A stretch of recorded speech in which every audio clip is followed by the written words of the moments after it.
Opere. Suaramu kok dari cilik? Krungu ora? Wes krungu suaramu. Oh. Oke. Kita masuk ke bab 13. Cetak biru dan Baprolas. aksara 12. Baprolas. Oh, 12. ngene Cetak biru gurung-gurung dan wis 13. aksara pinjaman. Soal sing nyetak biru pertama tulisan itu siapa, terus aksara pinjaman. Iki kenapa kok setiap peradaban kok nggak bisa nyetak aksaranya sendiri, Dar? Ya, memang ini. Oke ya, selamat malam, salam sehat, salam sejahtera semuanya. Setelah kita ngomel-ngomel dengan Dian tadi. Capek Langsung sih. ngajak aku. Gitu. Memang ya gitu. Iku lho apa iku bahas kulu geni kon iku tak ajari tenan lho kulu kulu geni iku posone 3 dina nek mati geni kon tak kandhani itu. Ono kulu geni. Oh, tak ajari kulu geni kon ngono. Ya, oke, sekarang kita membahas tentang yang namanya kita memasuki bab 12 dari yang namanya bagian yang berhubungan dengan bagaimana kita itu dari makanan terus kemudian menuju ke senapan gitu ya. Hmm. Jadi gini ya, ini apa namanya eh, di bab ini itu ya seperti biasa Jared Diamond itu selalulah dia ini mencoba mempertanyakan dengan cara mendasar ya. Misalnya dilihat itu misalnya ya. Jadi ya memang benar sih. Jadi ya pada dasarnya ini kalau coba ya di alinea pertama loh, di alinea pertama dari bab 12 itu Jared itu menuliskan coba tuh nanti kalau aku salah kamu koreksi ya. Jadi ya Ya, di situ itu di alinea pertama itu penulis-penulis di abad ke-6 ke-19 itu ya. Jadi 19. itu ya, itu cenderung mengartikan sejarah sebagai gerak maju dari biadaban menuju peradaban. Gitu ya. Jadi Hmm. nah itu ya, jadi dianggap yang namanya apa namanya yang dianggap yang namanya kemajuan sejarah itu adalah bergeraknya dari kebiadaban menuju peradaban. Nah, itu adalah asumsi dari orang-orang di abad ke-19 gitu ya. Oke. Dan yang disebut penanda-penanda tradisi penting itu antara lain ya perkembangan pertanian gitu ya, terus perundang-undangan, teknologi rumit, pemerintahan terpusat dan tulisan gitu ya. Hmm. Jadi akhirnya orang yang bisa baca itu merasa lebih beradab daripada orang Yang yang nggak tidak. bisa baca ya. Oke. Nah, ini sebetulnya ini adalah bukan pendapat baru. Ini memang ditularkan oleh orang-orang yang apa namanya penulis-penulis abad ke-19. Kenapa? Karena orang penulis itu dia bisa baca, ya. Hmm.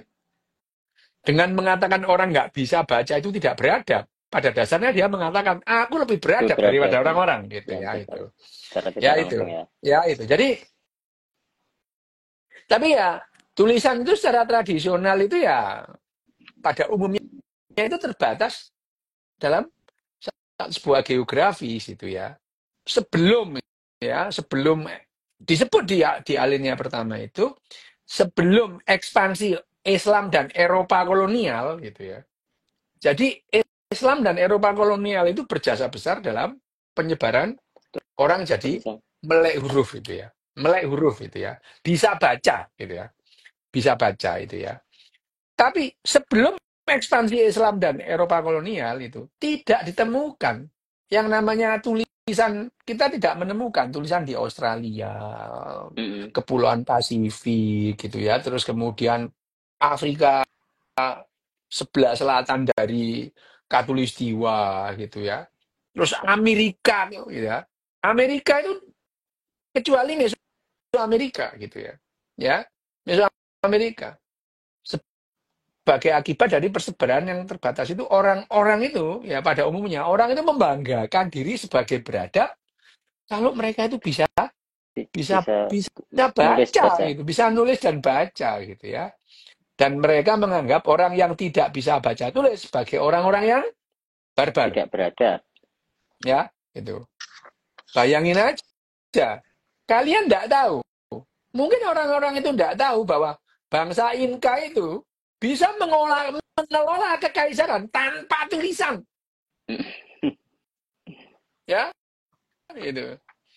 Ya itu dia itu. Bayangin aja ya, itu itu yang namanya bagaimana yang namanya ternyata yang namanya sebuah peradaban besar Inka gitu ya. Ya, kekaisaran Inka. Mereka bisa mengelola gitu ya, mengelola kekaisaran tanpa tulisan itu. Hmm. Ya gitu. Jadi artinya, jadi orang yang tidak bisa baca tulis itu bukan berarti dia orang barbar gitu ya. Tidak selalu kita jadi ya orang-orang yang beradab tidak selalu bisa mengalahkan orang-orang barbar gitu ya. Ya. Seperti disebutkan pada tentara Romawi itu kesulitan menghadapi bala tentara Hun yang buta huruf itu ya. Itu ya. Itu tulisan itu. Nah, kalau kita berbicara tentang tulisan itu ya. Tulisan itu mulainya ya tentu saja kalau kita belajar berbicara tentang peradaban ya, peradaban paling tua itu ya tulisannya yang paling tua gitu ya. Hmm. Tulisan itu. Nah, kalau kita berbicara tentang tulisan nah, tulisan itu akhirnya tulisan dan senjata itu adalah duet maut gitu ya. Orang kenal tulisan dan kenal senjata itu duet maut. Apalagi terus kenal sama yang namanya didomplengi sama namanya kuman gitu ya. Ya bayangin aja. Jadi akhirnya tulisan yang bareng dengan senjata, terus kemudian apa namanya jasad remi, terus kemudian organisasi politik yang terpusat gitu ya. Itu adalah menjadi sebuah keunggulan gitu ya. Jadi Paket untuk bayangin aja. mendapatkan kekuasaan berarti ya. Iya, paket paket paket untuk dominan gitu ya. Oke. Ya, paket untuk dominan. Jadi bayangin aja, perintah-perintah raja dan saudagar untuk mengorganisasi armada itu Hmm. disampaikan secara tertulis. Itu jadi akurat itu ya. Ya. Misalnya disampaikan oleh raja Spanyol, diberikan oleh Gak lewat si gosip A ya kepada berarti ya. si B. Nah, dia ada tulisannya. Dia bisa mengartikan secara akurat gitu Hmm. ya itu. Nah, terus seperti biasanya itu ya namanya Jared Diamond itu. Kalau begitu, kenapa hanya sebagian bangsa yang mengembangkan tulisan Ya. sementara sebagian lain tidak? Betul. Selalu Jared Diamond itu selalu begitu gitu Selalu ya. ngeker-ngeker. Ya, selalu gitu pertanyaannya aja itu ya. Itu eh, apa itu yang apa namanya? Yang ini adalah ini loh. Dok ganti dong bahasanya masa bayangin aja. Jadi coba dipikir kamu kayak bisa-bisa mikir aja gitu itu. Kamu kayak biasa berpikir aja gitu. Kan kita biasa membayangin gitu ya. Ya, kalau gitu mengapa hanya sebagian bangsa yang mengembangkan tulisan sementara Tulisan. sebagian lagi tidak gitu ya itu. Itu ya itu misalnya mengapa tidak ada pemburu pengumpul tradisional yang mengembangkan atau mengadopsi tulisan misalnya gitu Hmm. ya. Di antara negara-negara kepulauan mengapa tulisan muncul di kereta gitu ya. Ya, Ya. di kereta gitu. Kereta itu yang akhirnya yang dianggap sebagai sebenarnya kereta itu loh yang didesas-desuskan sebagai Atlantis itu ya kereta itu yang diomongin itu kereta itu. Ya, tapi kok tidak di Polinesia gitu itu ya. Terus kemudian sekarang ya di antara orang-orang yang mengembangkan tulisan itu kenapa sebagian di antara melakukan lebih dulu daripada misalnya nyari semua orang Jepang dan orang Skandinavia gitu ya. Itu bisa baca sekarang itu Hmm. ya. Sekarang itu. Tapi sebagian besar orang Irak tidak gitu ya. Orang Irak itu separuh lebih bahkan 75% nggak bisa baca gitu. Oke. Padahal huruf itu munculnya di bulan Yes. Sabit subur di tempatnya Irak di Sumeria itu ya gitu ya. Oke. Ya gitu. Bayangin aja orang Jepang dan orang Skandinavia hampir semuanya yang namanya mereka itu bisa baca. Sementara orang Irak sekarang ini kebanyakan tidak baca. Meskipun huruf itu munculnya ya di Irak Dari itu sana. ya. Itu. Dari sana gitu. Nah, huruf itu ya kalau kita di sini disampaikan lah ya oleh siapa namanya Jared Diamond itu ya pada penyebaran tulisan itu tempat asalnya juga menimbulkan pertanyaan-pertanyaan penting gitu. Kenapa tulisan menyebar ke Ethiopia dan Arab itu ya dari bulan Sabit Jubur ya. Mm-mm. Tapi kok tidak ke Amerika gitu ya, ke Andes, ke Meksiko gitu. Itu pertanyaan-pertanyaan yang sebetulnya itu gampang jawabnya, tapi memang ya adoh gitu ya lewat Siberia itu kan adoh gitu ya itu.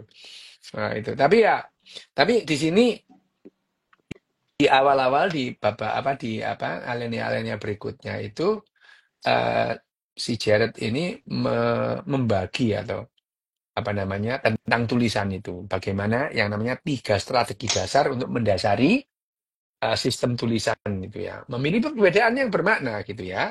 Dalam misalnya gitu, memiliki perbedaan dalam hal ukuran unit lisan gitu ya. Disebutkan itu Oke. ukuran unit lisan yang ditandai oleh misalnya itu ada satu bunyi dasar gitu ya. Ada satu suku kata atau satu kalimat penuh dalam satu satu tulisan gitu ya. Gitu ya. Gitu ya. Itu yang disampaikan Jared itu. Jadi memang Jared itu em, akhirnya tulisan itu ada yang berbasis bunyi gitu ya. Bunyi itu ada Mm-mm. yang namanya bunyi dasar. Bunyi dasar itu ya itu bunyi dasar gitu ya. Tapi ada satu suku kata gitu. Jadi ada tulisan-tulisan itu yang berbasis bunyi dasar gitu ya. Ada yang satu suku kata. Misalkan apa? Hono coroko itu kan berbasis suku kata. Suku kata. Atau huruf-huruf hiragana katagananya orang Jepang itu. A, I, U, E, O, Nani, Nune, No, Rari, Rure, Ro, Tati, Tute, Tok. Itu adalah satu suku kata gitu. Atau satu kata penuh gitu. Misalnya huruf Mm. Cina, Pak itu utara gitu ya. Itu ya. Oke. Pak itu utara, itu satu huruf itu. Nah, ini itu adalah yang disebut sebagai apa namanya strategi yang ada namanya. Tapi di antara ketiga tadi bunyi dasar, suku kata atau satu kata penuh ya. Di antara ketiganya yang digunakan oleh sebagian besar orang saat ini adalah alfabet gitu ya. Ya. Mm-mm. Alfabet yang idealnya menyediakan satu lambang unik gitu ya. Satu lambang unik disebut huruf gitu ya. Ya, disebut huruf itu. Ya, itu untuk setiap bunyi dasar ya. Ya, kebanyakan alfabet itu terdiri atas antara 20 sampai 30 huruf lah. Dan kebanyakan bahasa memiliki lebih banyak fonem daripada huruf. Fonem itu misalkan TH itu T gitu ya. TH. Mm-mm. Kalau T itu tapi kalau T ratak tak tak tak itu TH. Itu fonem gitu ya, fonem. Jadi fonem itu bisa bisa terdiri dari 2 huruf itu ya, itu. Fonem itu ya. Nah, kalau ada lagi yang namanya vokal rangkap, diftong gitu ya. Itu adalah alfabet itu 30 huruf, tapi fonem itu bisa apa namanya? Bisa bisa bisa terdiri dari 2 huruf gitu ya. Itu fonem. Nah, makanya misalnya bahasa Inggris. Dalam bahasa Inggris itu ada 40 fonem ya 40 fonem dengan 26 huruf itu ya fonem itu ya TH itu beda gitu ya orang Inggris itu SH itu shit itu SH itu shoot itu ya SH itu ya atau TH Contoh itu nih kuwi loh. shit itu juga Eh, itu ya ya itu adalah kombinasi huruf gitu ya.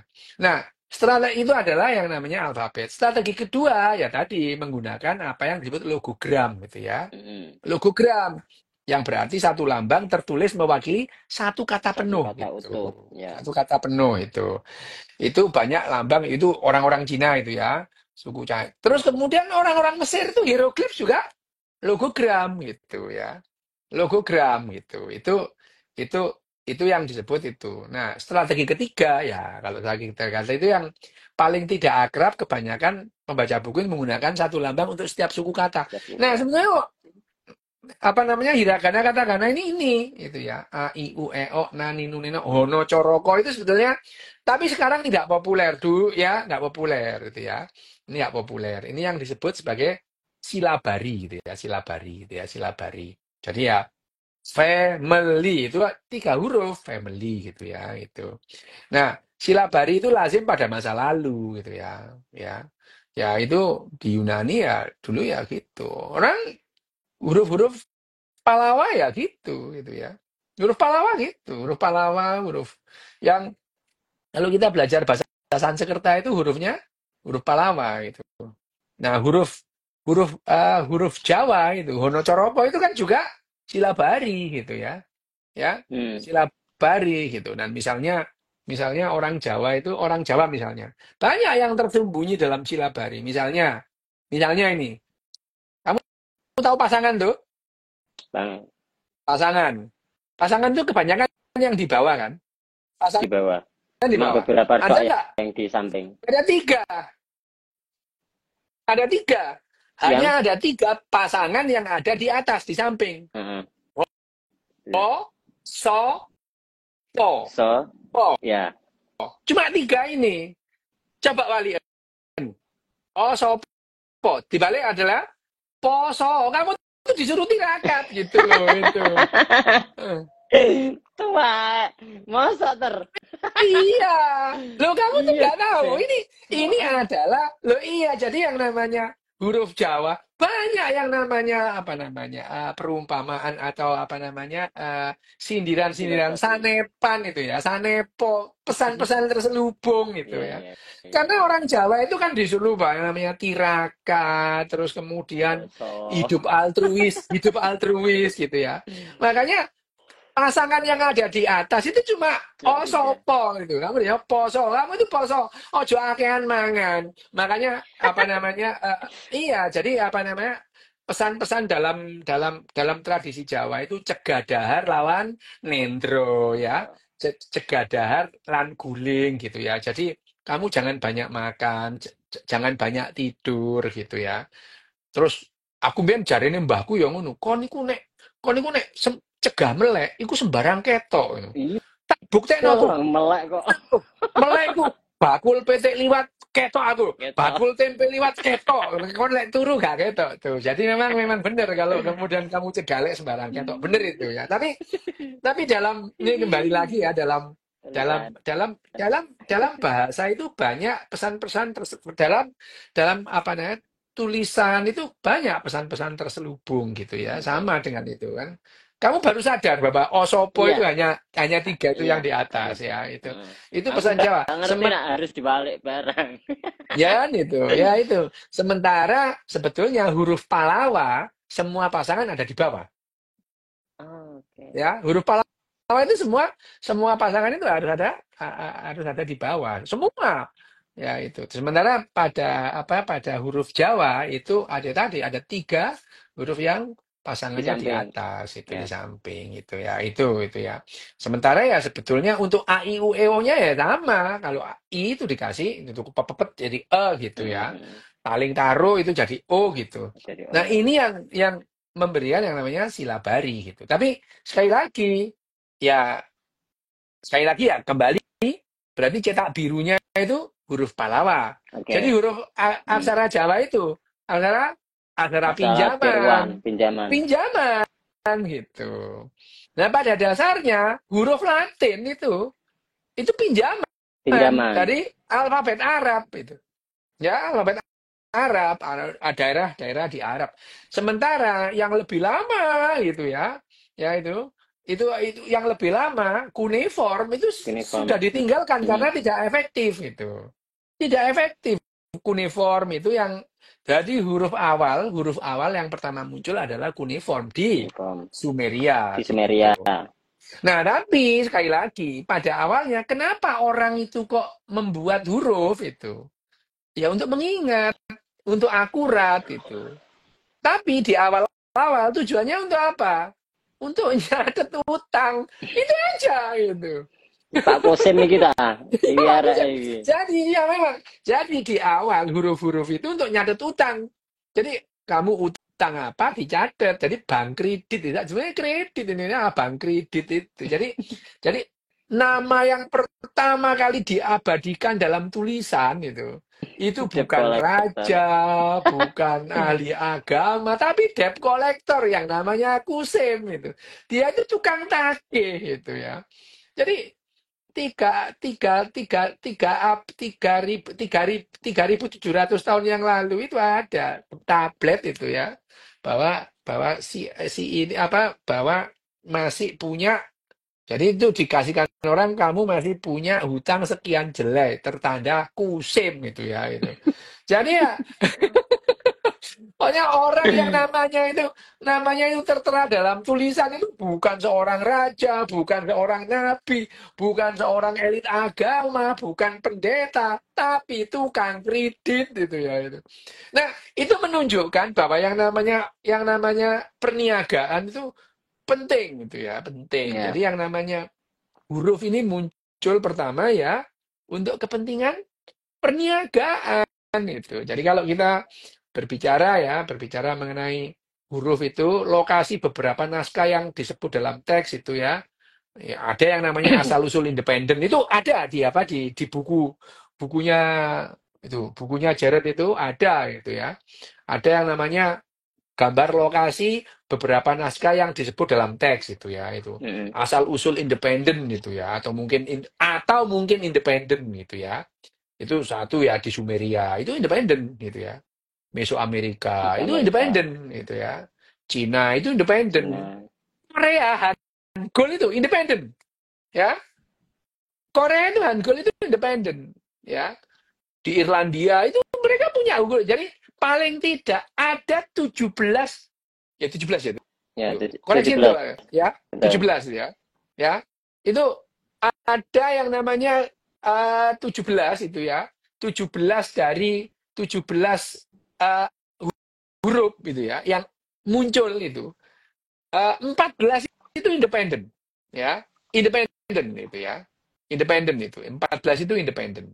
Nah, ada yang tadi itu suku kata tadi itu ya. Suku kata itu ya. Mm. Suku kata itu ya tadi itu.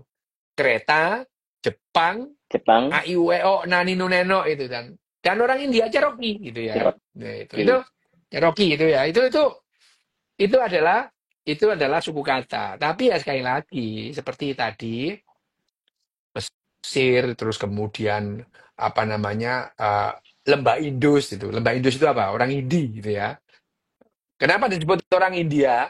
Karena hidup di Indus. Apa yang muncul ya itu huruf Pallawa gitu Hmm. ya. Huruf Pallawa. Nah, huruf-huruf yang ada di India sekarang berkembang itu, termasuk huruf yang ada Ono Coroko tadi itu pinjaman dari cetak birunya ya, yang tadi gitu. Sementara yang huruf Latin itu cetak birunya ya huruf Arab itu ya. Angka itu angka Arab itu ya. Ya. A Oke. itu dari Ain, A gitu ya. Mata gitu ya. Satu, dua, tiga itu sebetulnya itu pinjaman itu ya. Nah, sekali lagi yang namanya huruf itu pada akhirnya gitu ya. Huruf itu pada akhirnya itu diperlukan bagi kita untuk menyampaikan pesan dengan akurat. Karena pesan dengan akurat itu mempermudah kita bekerja sama gitu. Hmm. Bayangin aja kalau pesannya itu nggak akurat disampaikan oleh Neopo, sampai pesannya apa sampai tempatnya itu sudah Beda. beralih itu ya. Itu yang terjadi, sehingga yang namanya huruf itu ya itu. Lho, Aji Soko kok ambek Nogo Pertolo iki lho, arek iki apa itu lho. Maklumi ae, maklumi ae. Aku Ayo. maklum aku. Kok iso lho Aji Soko ambek Nogo Pertolo iku lho. Gak ngerti Prabu Dewata Cengker. Iki arek Aji Soko iki ambek Prabu Dewata Cengkar sing senengane mangan menungso lho. Ya apa sih rek gitu. Nogo Pertolo itu beda ya. Aji Soko itu melawan yang namanya Prabu Dewata Cengkal. Enggak kena dikandani cengkal gitu ya. Ya, ya, ya gitu ya itu. Jadi yang namanya kalau Aji Soko itu, dan itu mitos lah ya, itu yang namanya kok tidak semudah itu ya munculnya yang namanya alfabet itu ya. Alfabet atau munculnya huruf ya, memang huruf huruf Honocoroko itu terus kemudian lekat dengan legenda Aji Soko gitu ya. Haji Soko itu ya. Terus kemudian ono coroko, ono utusan gitu ya, itu ya. Itu. Ono coroko, ono utusan ngono ya. Itu adalah yang namanya Mulai. legenda yang melekat dengan pada sebuah nama. Sama lah itu Haji Soko itu. Ya, bahwa sangat mungkin bahwa Haji Soko itu yang mempopulerkan huruf Hmm, Jawa itu. ya. Sangat mungkin gitu ya. Dan bahkan tahun Jawa itu dimulai dengan tahun tahun Saka itu. Tahun Saka itu adalah 78 tahun lebih lambat daripada tahun Masehi gitu. Jadi sebelum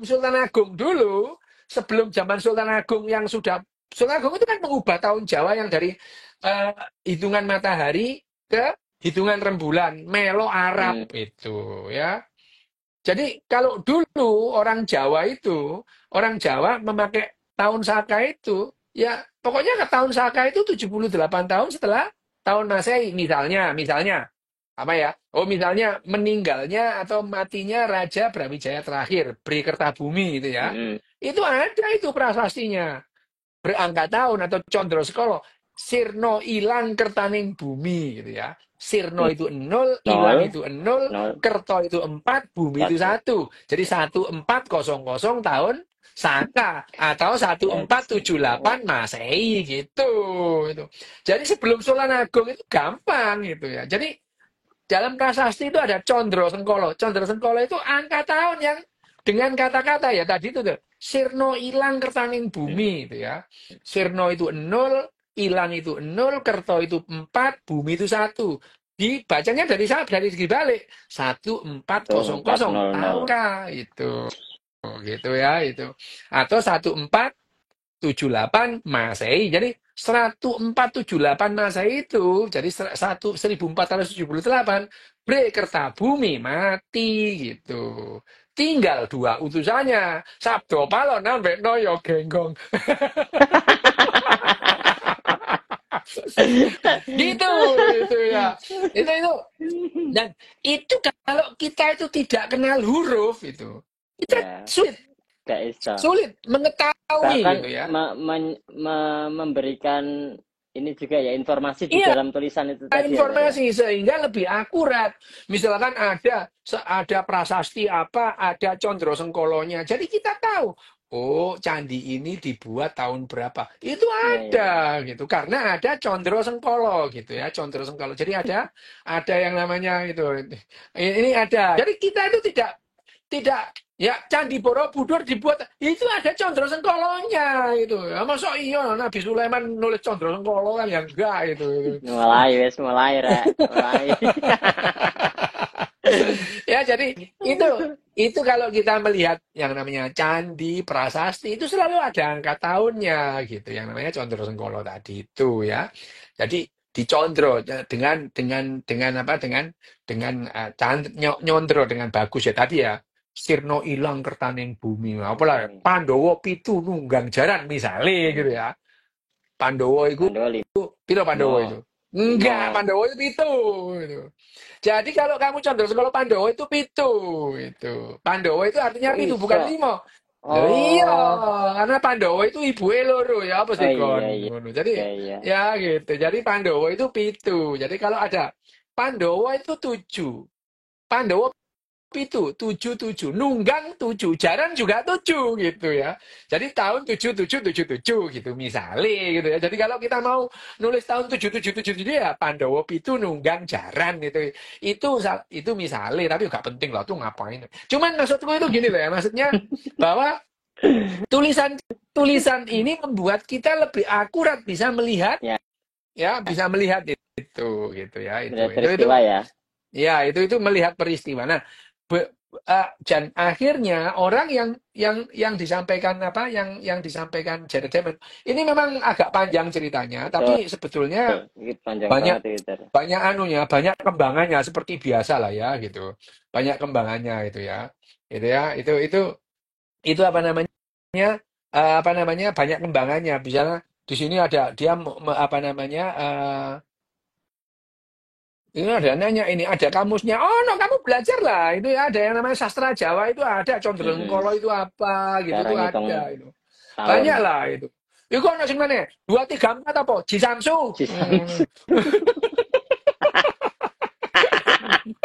Apa sih arek iku takon. Takon ning Iqbal ya. Iku Kandhane lah kok. umate sampean Lah sih. yo Iqbal ya. Dua tiga Ayo. empat apa? Jisamsu. Ngono. Kayak itu ya.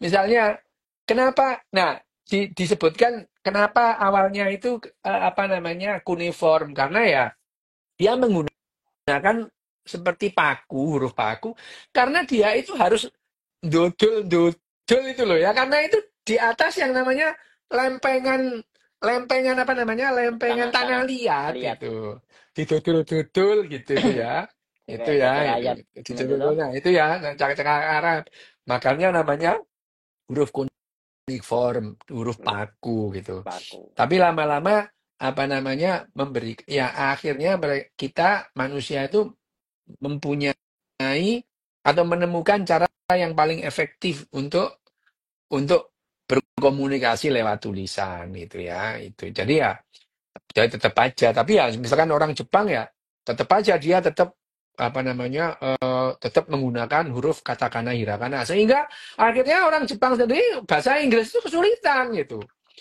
Ice cream itu, aisu kurimu gitu. Itu orang Jepang itu ilatnya melungker. Aisu kurimu karena bahasa Inggris ditulis dengan huruf hiragana Oh. katakana gitu Oh. ya. Ini sama Bahasa dengan Inggris. kayak bahasa bahasa bahasa asing atau bahasa Inggris ditulis dengan kayak Hana Coroko gitu. Yang Iya, paham gitu ya. ya bayangin aja gitu ya. Ice cream orang Jepang ini bilangnya aisu kurimu. Aku ben yo bingung. Oh, apa sih aisu kurimu? Aisu kurimu apa tuh? Aisu kurimu. Aisu kurimu apa sih? Alah, jabang bayi es krim gitu. Ya, Loh iya gitu.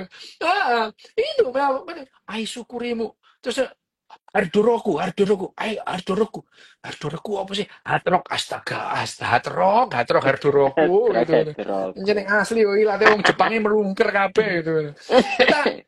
Tapi itu adalah karena orang Jepang mempertahankan yang namanya tadi itu mempertahankan. Jadi ya akhirnya ya nggak apa-apa itu ya. Kita maklumi aja orang Jepang ilatih melungker gitu ya. Gitu. Ai syukurimu, Ardoroku, Marco Donardo gitu ya. Marco Donardo. Ngerti kan? Marco Donardo, ngerti? McDonald, McDonald. Udah sejarah lah ya. Tapi ya, ya nggak apa-apa juga gitu ya gitu. Dan misalkan lo iya dulu waktu Jepang itu sempat berkuasa di apa di Jawa itu di apa Hmm. di Hindia Belanda Jepang itu mereka membuat lagu apa namanya lagu berbahasa Indonesia itu tapi dengan logat Jepang gitu. Soramatu jaran itu bayangin ya selamat jalan itu loh Soramatu jaran itu Soramatu jaranu lah ya apa jaranmu ngono ya lah itu ada aku baca tuh itu ada Selamat iki jalan, selamat jalan. Soramatu jaranu gitu. Sampai berjumpa lagi wah. Emang itu jadi ya jadi bahasa itu ya memang begitulah ya itu tapi Oke.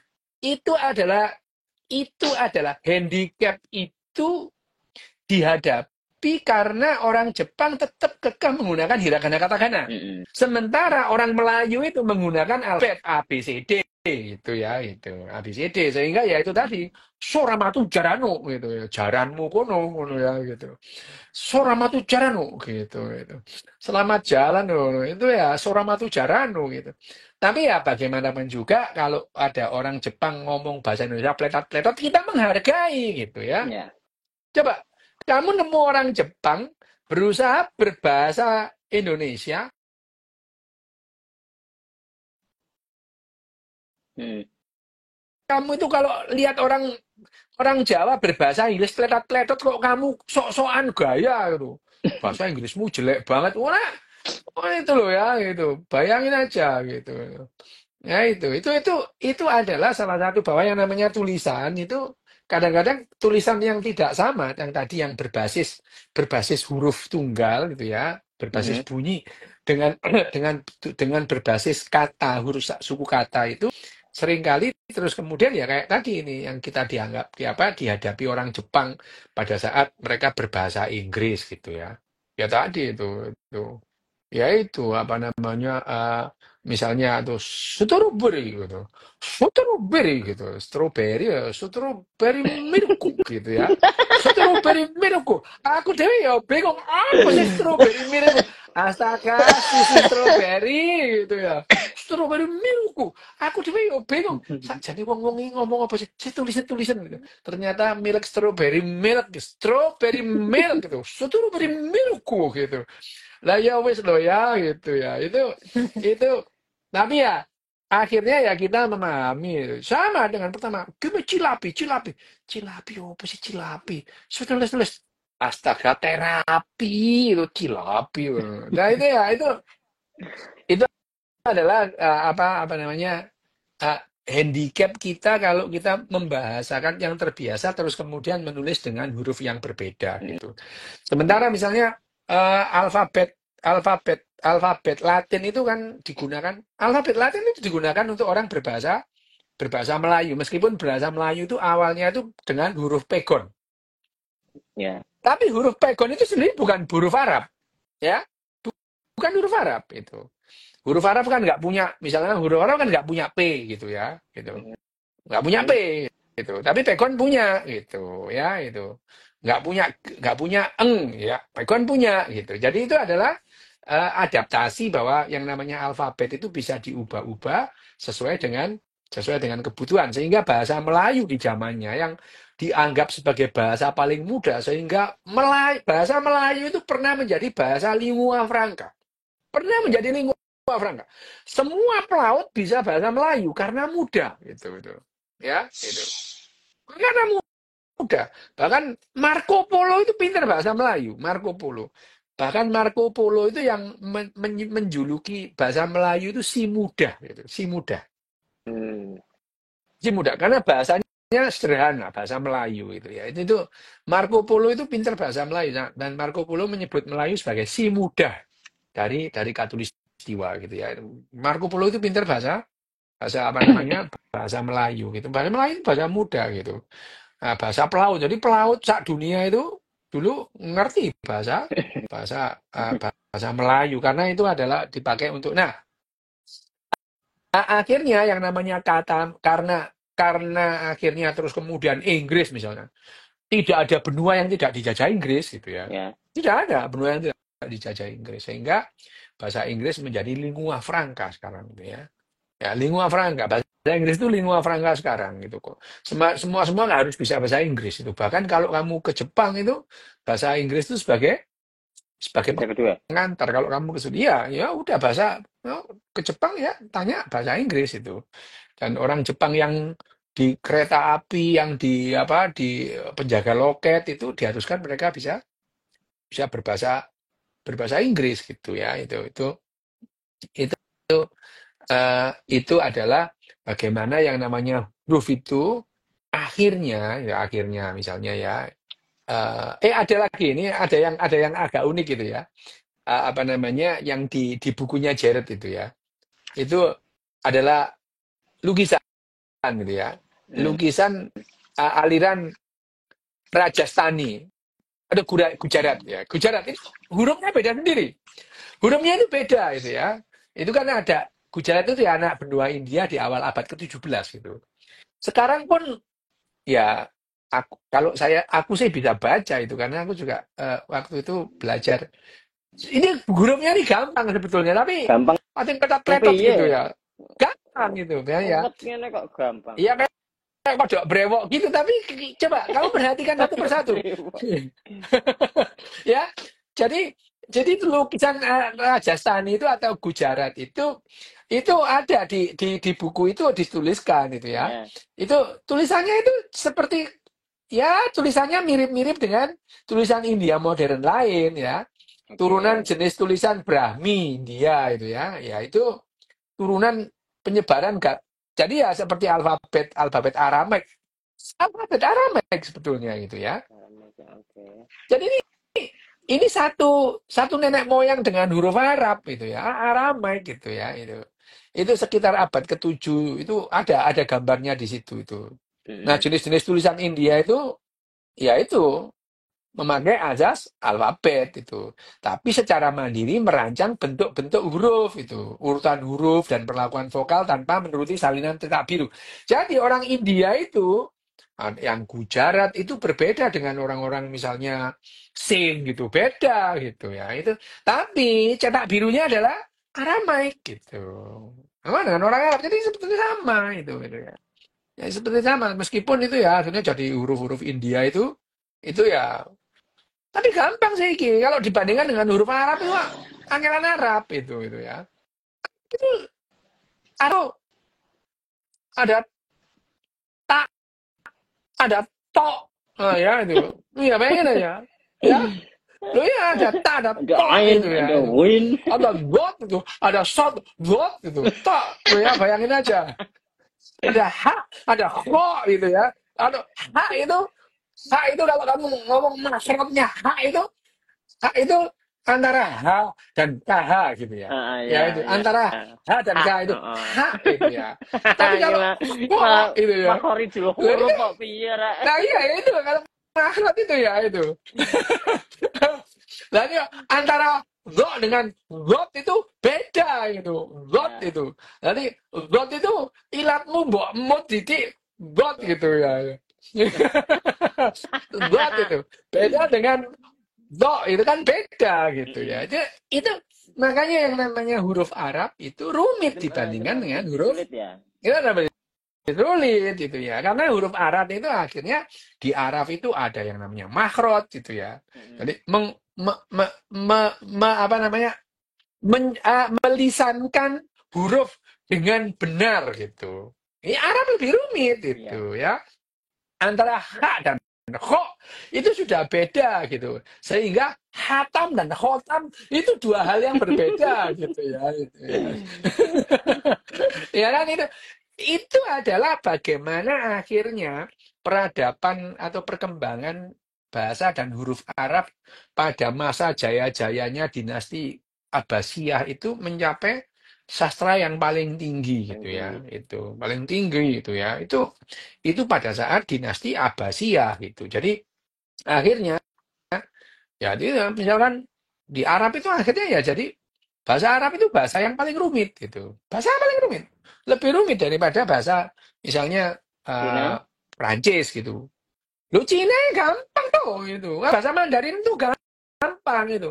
Kalau kamu kesulitan bahasa bahasa Mandarin kamu belajar sama cici-cici pasar atom itu loh enak itu. Kok Pasar atau bisa mana? gitu. Ya apa sih? Ya apa sih? Kan kita cari gangdoan ngono. Wah, kan cari gangdoan. Udah dapat gangdoan, Mbok. Lu jangan ngomong-ngomong nanti gitu. Jadi kan kuliah cinta dek matai. Jadi ada kuliah cinta di matanya itu kalau cici cici cici pasar itu kuliah cinta dek matai gitu. Itu adalah Loh, tapi Mandarin itu kan juga perkembangan. Surabaya. Iya. Perkembangan bahasa. Heeh, Surabaya itu ya ngono.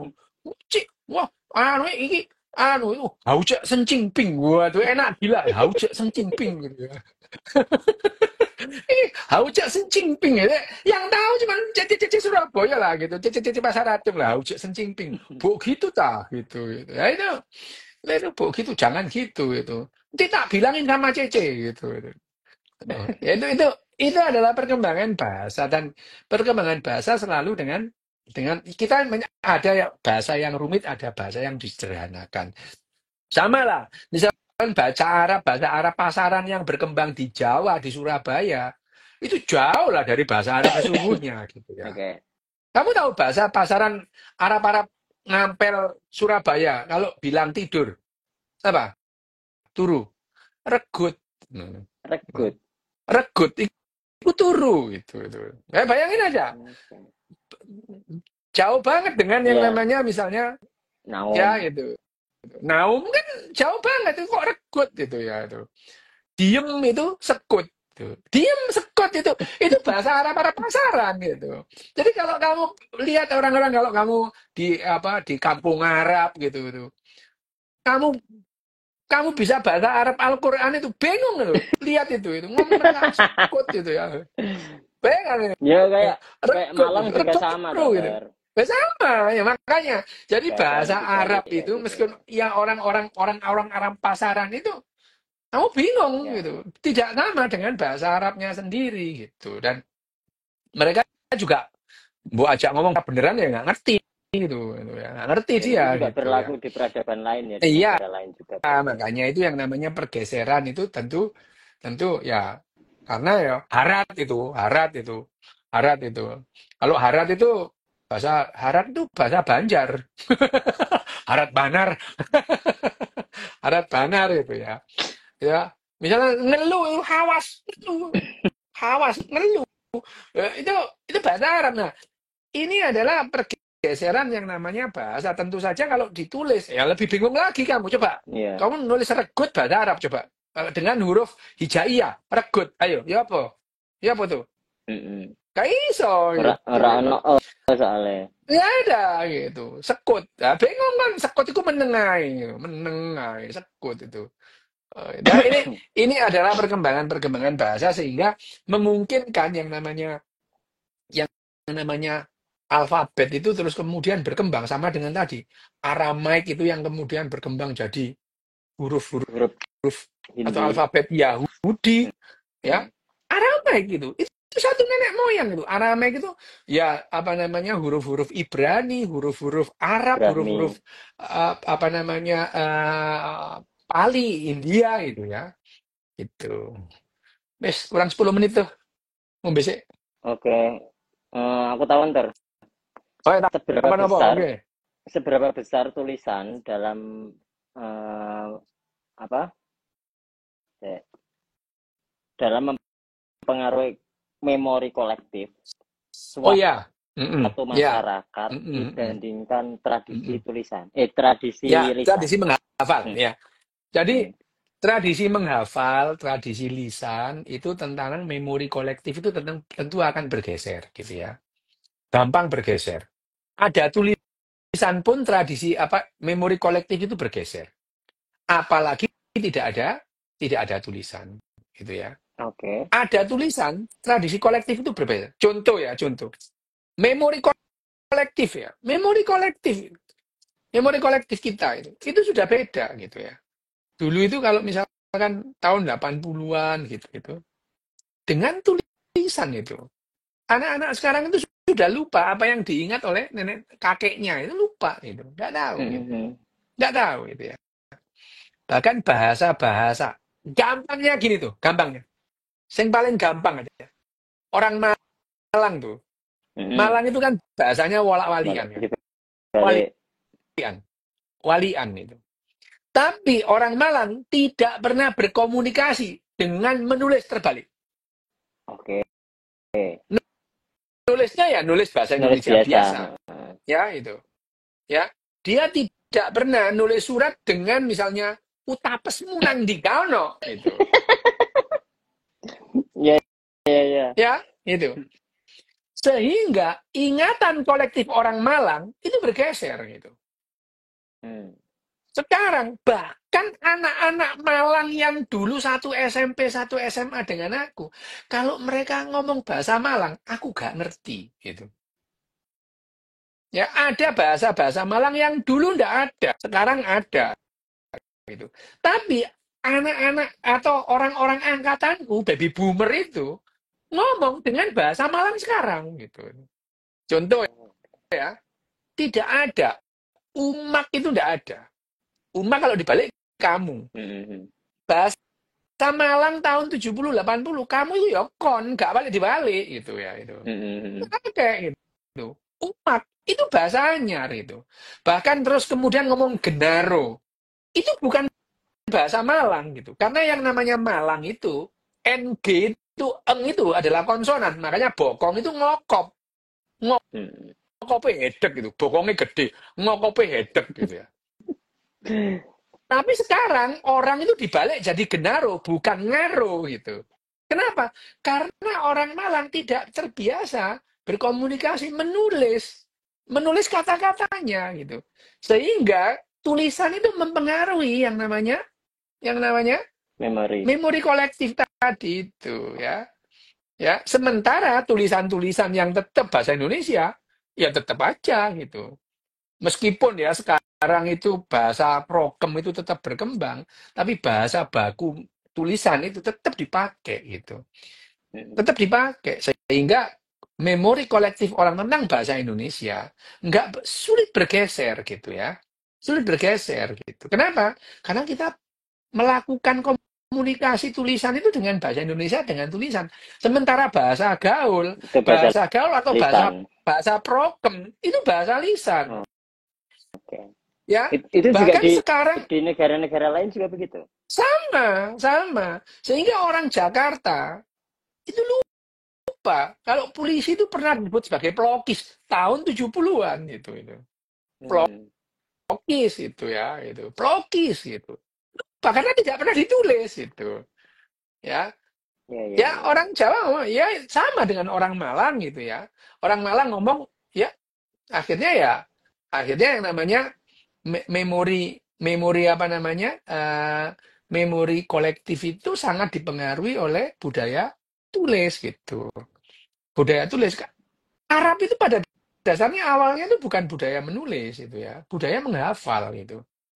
Hmm. Budaya menghafal sehingga kalau kamu melihat ada apa namanya kamu lihat nanti kalau sempat lihat apa namanya Musaf Utsman yang ada di Turki itu antara Bak Tanun nggak ada bedanya, nggak ada titik-titiknya itu karena mereka budayanya menghafal gitu itu. Oh, ya, ya, ya. Berarti cuma bentuk Menghafal, bentuk dasar tok berarti ya. pengingat, Oh, ya, ya, pengingat, ya. reminder Hmm. gitu ya gitu. Jadi di awal kalau ada Musaf Utsman yang ada di apa namanya di Berlin, Musaf Utsman titik-titik kalau kamu nggak akan bisa baca gitu. Antara tak tidak ada gitu.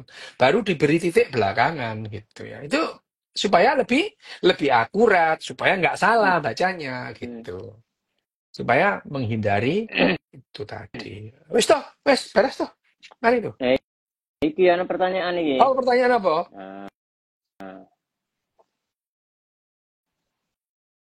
Dok, benarkah belajar baca menggunakan satu karakter pada tulisan Cina berpengaruh pada anak disleksia?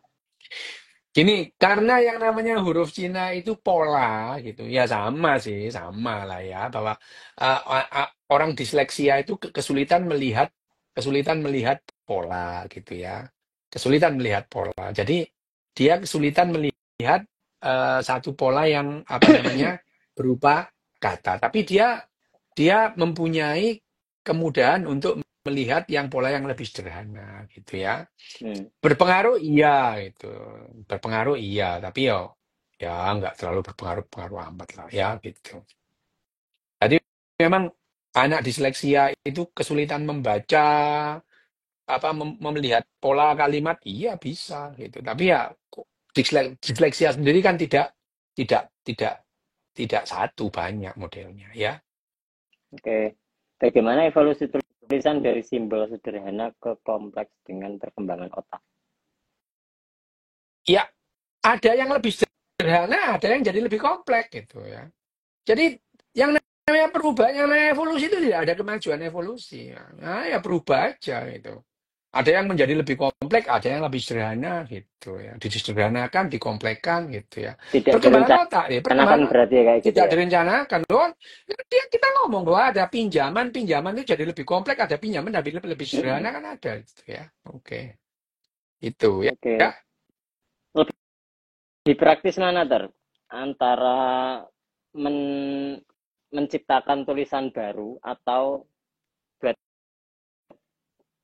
atau meniru? Ya, pada dasarnya ya tidak ada yang dibilang lebih sederhana ya tergantung perkembangannya di satu tempat itu kan ya Kebutuhan setiap berarti ya? iya iya iya bahwa munculnya itu kan ya misalnya ya itu kan termasuk ditanya di apa yang pertanyaannya itu kenapa kok di suatu tempat itu tidak ada itu adalah pinjaman gitu loh ya Hmm. perjalanan sejarah yang membuat gitu kan Oh, variabelnya iya. banyak gitu ya Ya, ya, ya. variabelnya Oh, ya. banyak gitu ya. Oke, ini satu lagi. Dok, apa benar jika kita kekurangan gula, maka ketan akan jadi sumber energi otak? Enggak lah, itu. Enggak lah. Keton tidak pernah jadi sumber energi otak. Energi otak tergantung dari glukosa dan oksigen. Dan yang namanya jaringan otak tidak punya cadangan glukosa dan cadangan oksigen. Begitu yang namanya pembuluh darah itu berhenti, selesai lah otak itu ya. Gitu. Oke. Eh, eh, beres tuh, Oke, yuk. Beres.